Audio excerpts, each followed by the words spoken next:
Alright, so here's where we're at. See all that's apart. He's getting into the wiring harness now. He's about to put in the new clock spring. Yeah, I'm putting on a new steering wheel. It's called a pair of vice grips. Well, yeah. You know, gotta do it how you gotta do it. And hit you guys back in just a minute when we get everything back together. So, just to bring you guys up to speed, I can't get too close because it can't be in Herbie's way, but because it looks like a bunch of heathen fuckery under there, that's a lot of the bootleg stuff my mom had done when she had a bootleg alarm put on this truck.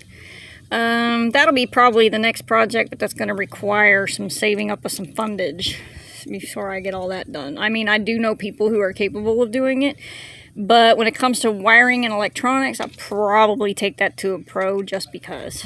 Mobile one. Yeah. I mean, and that's after doing research, reading reviews, and all that kind of stuff, and checking out price points.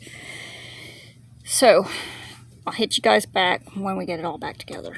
On your hands. Okay, so Herbie's looking at the original versus the Dorman that I bought, and this is what he's discovered as far as wiring and all. Apparently, when her mom did the half-assery that she did with the alarm system, they did a wire attachment that had to do with the clock spring. The wiring coloring on the Dorman clock spring compared to the original factory OEM clock spring is different. Placing the wiring from the alarm system in the same location should have the same effect. But again, this is my mother, so we don't know. Because obviously the alarm was not done by a real professional. It was probably just done by some bootleg Joe on the side of the street. It was done by a professional pain in my butt. That's what it was.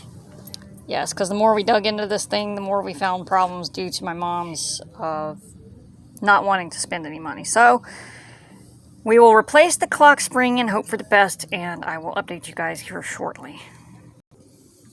Alright guys, so Herbie's putting everything back together. He did plug it up to test it to make sure that the horn would work, and after some finagling and making sure everything else was plugged in, because apparently you have to have the cruise control also plugged up in order to test the horn, and yes, it works, because we scared the shit out of both of us when it started suddenly. Scared the shit out of you, maybe? Both of us.